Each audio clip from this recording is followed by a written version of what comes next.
Marcelin Bossou est notre invité de ce jour. Il est producteur et président du Conseil national des producteurs audiovisuels. Nous évoquons avec lui son domaine, ce qu'ils font dans ce Conseil national des producteurs audiovisuels et également profiter de la même occasion, évoquer ce décret qui fera du bien, bien sûr, à tous ceux qui œuvrent dans ce domaine de la cinématographie au Togo, le Fonds national de soutien à l'industrie cinématographique et audiovisuelle, qui a vu son décret signé en Conseil des ministres le 21 décembre dernier par M. Florian Singbe. Vous avez suivi ça aussi, vous aussi? Nous avons suivi... nous avons été agréablement surpris de... Alors, disons, voilà, déjà, en tant que acteur, entrepreneur et tout sur le terrain, souvent quand les mercredis, il faut suivre les conseils des ministres pour voir les nouvelles décisions qui sortent. Et on peut dire qu'on ne s'attendait pas vraiment à ce que cette nouvelle tombe parmi au Conseil des ministres. On s'attendait à ce que ça vienne en janvier. Déjà, le 17 octobre dernier, il y avait eu le décret portant création du Centre national du cinéma et de l'image animée qui nous a surpris aussi. Parce qu'on ne s'attendait pas du tout à ça. Donc, c'est avec une très grande joie, une belle surprise. On s'est dit, le cadeau de Noël avant l'heure. Voilà. Et le PR ne nous a pas oubliés. On ne nous a pas oubliés. Et disons que ça a été plutôt très vite, on va dire, parce que, comme je viens de le dire, on ne s'attend pas à ce que ça vienne si vite. Les travaux ont commencé depuis, depuis un temps, on a déposé, on a dit, peut-être ça va encore traîner. Et puis, voilà, c'est tombé, tout le monde était comme ça, waouh, et on s'est appelé rapidement, on s'est dit, t'as entendu, oui, super, c'est super génial, et voilà, on était super contents, parce que ce fonds, tout le monde l'attend. Tout le monde attend dans le secteur. Ce fonds, tout le monde l'attend. Vous l'avez dit, assis là devant moi il y a quelques jours. Monsieur Soranam Koutom, il est le directeur de la cinématographie, celui que vous connaissez très très bien parce que c'est votre interlocuteur direct, si je ne me trompe. Effectivement. A essayé de donner un peu l'idée de ceux qui doivent normalement profiter de ce fonds, enfin les concernés.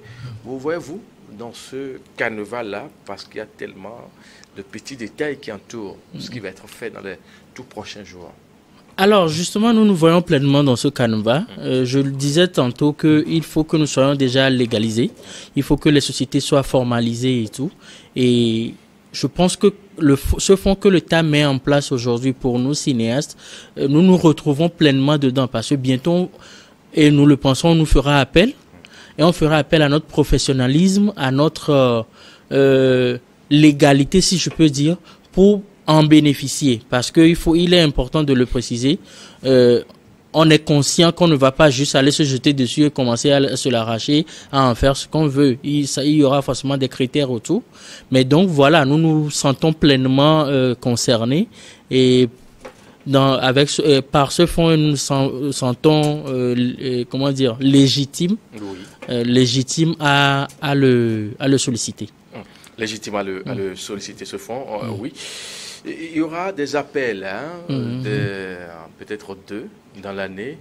Est-ce que vous êtes habitué à ce genre de choses? Ou bien c'est maintenant que vous allez, vous aussi aller à cette école-là qui consiste à constituer des dossiers, devant postuler pour pouvoir gagner. On sait que Marcelin Bossou, qui d'autre, Roger Bekou, Steven Haff, Joël Tchédré et bien d'autres. Anita Fatiaou, oui. Lago qui s'intéresse tellement à la chose. Cinéma. Est-ce que vous êtes habitué à ce genre de choses? Ou bien c'est maintenant que vous allez vous mettre au parfum pour quand même dans les normes, pour être dans les normes? Non, disons que nous nous sommes déjà habitués à ces procédures, habitués dans la mesure où c'est pas la première fois que nous sollicitons des fonds à des institutions, surtout des institutions internationales. Et c'est presque, je vais pas dire le même, mais c'est la même procédure. je disais tantôt, on ne va pas venir juste pour prendre des parties, mais il faut respecter un certain nombre de critères. Ah oui. Et donc, en parlant de critères, c'est ce que nous avons toujours eu à faire avec des partenaires internationaux. Et si nous existons jusqu'à aujourd'hui, c'est parce que certains de ces partenaires nous font confiance et continuent de nous faire confiance. Donc, effectivement, en termes d'appel à projet, d'appel à soutien, oui, nous sommes plutôt préparés à faire des dossiers, à constituer des dossiers.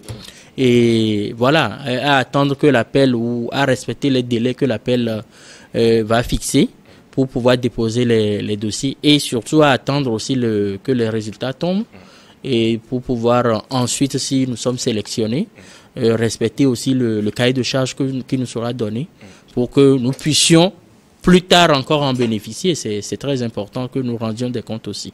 On sait aujourd'hui que le cinéma est un canal vecteur de la culture de tout peuple.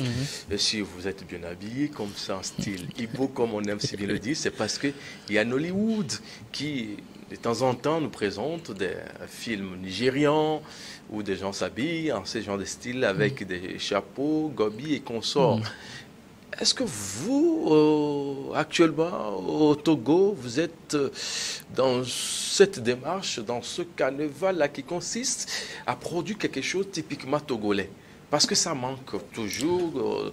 On se dit, on veut voir par exemple à Gbogbosan l'historique, comment ça va, comment c'est arrivé, la célébration. On ne maîtrise rien de tout ça. On ne fait que écrire dans le cahier, le peuple est venu de sud-est, de toute façon, ça s'arrête là. Mais il faut nous raconter d'une façon aussi palpable ces choses à travers la cinématographie dans tout son ensemble. Effectivement, c'est l'un des, comment je veux dire, des défis que nous devons relever pour le cinéma national. Parce qu'aujourd'hui, je donne l'exemple on nous raconte l'histoire de Thor, l'histoire des les légendes grecques, Hercule, ou truc. Mais je me demande si ça a voilà, on nous vend des histoires qui ne sont pas nos histoires. Et c'est comme ça que nous apprenons à découvrir l'histoire des autres. Il est important que nous vendions nos histoires. Tu as parlé tout à l'heure de Agbogbosan, et Vala est là, et Pepe, et bien d'autres, mais qui ont des histoires. Et il est important que nous nous les approprions et que nous les portions à l'écran. Et justement, quand on parle de fonds de soutien au cinéma, nous disons que c'est aussi ça. C'est aussi ça. Ce fonds va nous aider à ressortir des histoires. Plein de scénaristes ont déjà écrit des histoires sur nos cultures, mais ils attendent d'avoir les moyens, d'avoir du soutien pour pouvoir les porter à l'écran. Que ce soit en long métrage, en série ou en documentaire, les projets sont là et nous avons besoin de moyens pour les faire. Et donc ça fait partie justement de la promotion de nos cultures, et notre devoir en tant que cinéaste est de nous imprégner de tout ça et de les porter à l'écran pour que à chaque occasion nous puissions vendre aux autres peuples, nous puissions raconter aux autres peuples ce que nous sommes. Et au-delà de nos histoires de la culture et tout, nous parlons du tourisme, nous parlons de découvrir notre pays. Vendre le pays et effectivement, parce que aujourd'hui il y a des films, tu regardes des films sur la France, tu vois la Tour Eiffel, ça te donne envie d'aller à Paris. Ça te donne envie d'aller à Paris. Voilà. Tu vois la Statue de la Liberté, tu as envie d'aller à New York. Ben, nous allons montrer plein de choses de chez nous, et nous en avons plein qui vont donner envie aux gens de venir chez nous, de découvrir chez nous. Et c'est très important que nous travaillions dans ce sens. Je veux donner un truc là. Nous avons tourné un film, par exemple, en pays Kabylie, Marbos Production en tant que société de production, et un film fait en Kabylie, et un petit film, Ménézé, qui veut dire ma grand-mère, sur une grand-mère en pays Kabylie. Ce film a fait le tour du monde, nous pouvons le dire. Nous avons participé avec ce film à une vingtaine de festivals dans le monde, y compris Amsterdam au truc. Le film est passé par là, Égypte, ainsi de suite. Et ça nous renforce dans notre démarche de dire que c'est important que nous racontions nos histoires plutôt que de raconter des histoires qui ont déjà été vues ou vécues. Justement, est-ce qu'il y a des gens qui maîtrisent vraiment la rédaction d'un scénario au Togo, des scénaristes, pas ceux qui s'essayent à la chose? On ne veut pas des gens qui s'essayent, les vrais. Les vrais scénaristes existent au Togo. Des scénaristes existent au Togo. Il y en a au Togo. Comme je suis là, je parle de moi, forcément, je suis scénariste. Il y a Madi Foltek, il y a Yannick Edo, il y a bien d'autres. Il y a une association, justement, de scénaristes qui existe aussi au Togo, sûrement, que vous aurez l'occasion de discuter avec eux. Mais il y a des scénaristes. Mais nous disons aussi que les jeunes qui ont envie d'écrire doivent se former, parce que écrire un scénario, ce n'est pas juste s'asseoir pour écrire une histoire.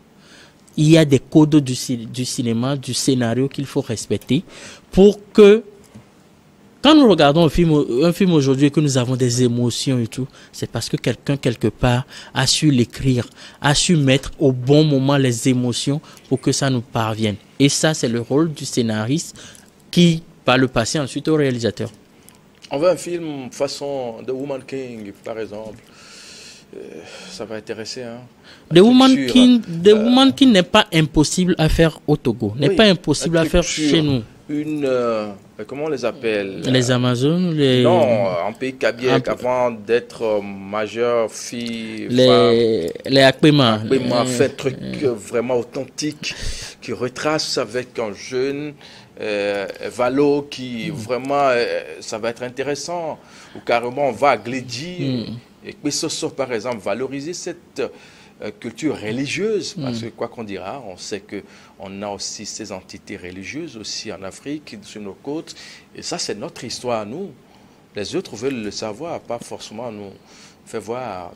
Effectivement, je souriais quand vous évoquiez ça, parce que déjà il y a 2 projets qui vont déjà raconter ces histoires-là dont vous parlez bien. On en a besoin. Hein? Déjà, en termes d'images animées, en termes de dessins animés, il y a le groupe Aruka qui va bientôt faire le film, le dessin animé Wiao, qui parle justement d'un jeune Évalo. Et nous, à Marbos Productions, nous préparons aussi un long métrage justement sur cette culture-là, sur le parcours initiatique des jeunes.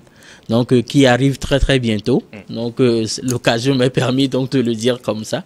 Donc, mais il y a bien d'autres personnes qui s'intéressent à la culture. Par exemple, vous avez parlé d'Agbogbosan. Je sais que nous avons un producteur togolais, Maglo Kokou, qui depuis un moment travaille sur le Agbogbosan. On le voit à Gokoli 4, lui demander, fournissez-nous des archives. Voilà, c'est ça. Pour qu'on s'imprègne vraiment, retracer les liens au possible. Les éveillés seront les historiens seraient venus de quelque part, et après, je sais pas, au Nigeria, après, Tado, de façon, et puis. On est dans le Togo, on veut comprendre. Voilà, et c'est très important que nous comprenions ces histoires. Ça va nous former, ça va nous renforcer, et surtout nos jeunes, nos enfants qui arrivent doivent mieux s'approprier ces histoires. Aujourd'hui, nos enfants sont accrochés aux écrans, et c'est l'un des canaux par lesquels nous allons passer pour les éduquer à leur histoire, pour qu'ils ne se perdent pas. Parce que perdre sa culture, c'est se perdre totalement. Alors, justement, il y a des reproches qui sont faits souvent sur le fait qu'il n'y a pas vraiment de films en langue locale, qu'il n'y a que des tentatives de réalisation. Parce que c'est des messages que nous recevons celle-là, quand on avait annoncé la réalisation de l'émission, tout ça là, bon voilà. Oui, parlons de films en langue locale. Je ne dirais pas qu'il n'y en a pas. Il y en a. Il y en a, mais on vient d'en parler, c'est la promotion. C'est comment de qualité, pas. Il y en a de qualité. Justement, ça fait partie. La promotion, mais la qualité aussi. Parce que la majorité de ceux qui font ces films en langue locale et qui nous portent ces films en langue locale, qu'ils m'excusent de le dire comme ça, mais n'ont pas la base. N'ont pas cette base, mais ont l'envie de le faire. Et il est de notre devoir, justement, de les accompagner à se structurer, à mieux maîtriser l'écriture scénaristique, à mieux maîtriser la réalisation, à mieux maîtriser la production de ces films. Parce que quand c'est bien fait, je le dis toujours, le plus grand scénariste et cinéaste du Burkina, paix à son âme, Idrissa Ouedraogo, il a fait plusieurs films, Tilay, Yaba et tout ça, c'est en Morée. Mais partout dans le monde, ce film a été primé. et ce film est regardé plusieurs fois. Pourquoi? Parce que, au-delà de la langue, il a su mettre la technique, l'émotion et tout ce qu'il faut. Donc, si nous accompagnons ceux qui maîtrisent ou ceux qui ont envie de raconter des histoires locales, en langue locale, à bien faire les films, comment je vais dire, le public sera satisfait. Déjà, je sais qu'à New World, il y a New World Transnat qui diffuse souvent des films en langue locale, ce que nous saluons vraiment. Et nous comptons vraiment aussi sur ces canaux, justement, pour que quand les structurations seront faites, quand l'accompagnement sera fait, que la diffusion puisse être majeure pour atteindre le maximum de public. Parfait. Ce Fonds national de soutien à l'industrie cinématographique et audiovisuelle, on sait aujourd'hui que ça vous donnera aussi l'occasion d'avoir d'autres producteurs d'autres pays pour travailler de concert sur certains films. Oui, effectivement, parce que l'un des défis ou l'un des enjeux, c'est que quand des producteurs d'autres pays veulent venir travailler, faire des films chez vous, on parle de coproduction et tout, il y a une question fondamentale qui se pose. Chez vous, qu'est-ce que l'État met dans le travail que nous allons faire? J'ai parlé tout à l'heure de coproduction avec la France, et la France a mobilisé des fonds. Mais ok, si nous faisons une coproduction avec le Togo, si nous venons dépenser au Togo, si nous venons faire le film au Togo, qu'est-ce que l'État togolais met dans la production, la réalisation de ce film? D'où nous parlons de coproduction. Je vous dis clairement que moi, j'ai fait la coproduction avec la France en mettant mes moyens dedans. Mais aujourd'hui, avec le FONSICA, nous pouvons disposer de quelque chose d'hyper important, qui est ce soutien-là. Donc, les autres pays comprendront et se diront, enfin, au Togo, nous pouvons aller parce que si nous apportons la moitié, le Togo apportera la moitié. Si nous apportons 70%, le Togo apportera 30%, mais nous n'allons pas apporter 100%.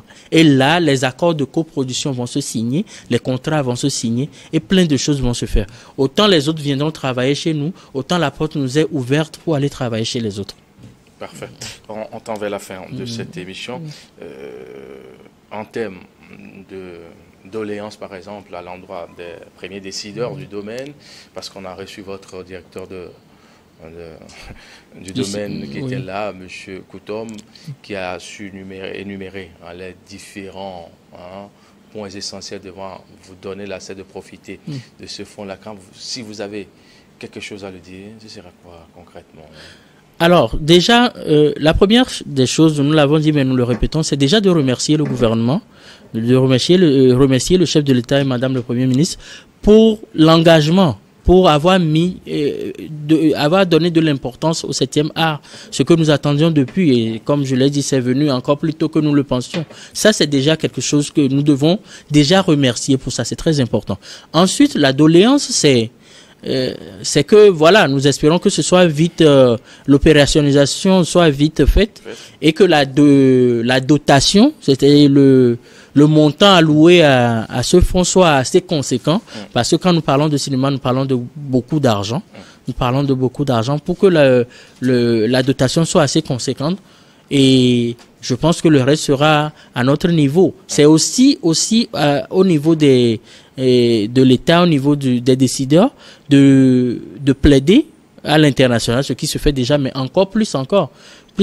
Et nous saluons notre ministre de tutelle, le ministre de la Culture, qui, au dernier FESPACO, s'est déplacé pour aller au FESPACO rencontrer des gens, l'OIF, d'autres institutions, pour leur dire notre pays fait du cinéma et nous avons besoin que vous portiez un regard dessus. Donc, c'est des choses comme ça que nous attendons encore plus pour que chaque fois que nous allons à l'étranger nous représenter, qu'on ait vraiment ce soutien de l'État derrière nous. Et c'est tout ce que nous demandons. Et encore une fois, on ne peut pas demander, quand on dit si tu as des droits, il faut savoir que tu as des devoirs. Et il est aussi à notre niveau, et c'est très important que je porte ce message à mes collègues, que nous soyons encore plus professionnels et que notre travail reflète le travail, l'engagement de l'État pour que l'État puisse se dire oui, nous avons eu raison de les accompagner. Parfait. Vous êtes Marcelin Bossou, producteur et président du Conseil national des producteurs audiovisuels au Togo. Messieurs, mesdames, merci pour votre fidélité. On se dit à très vite.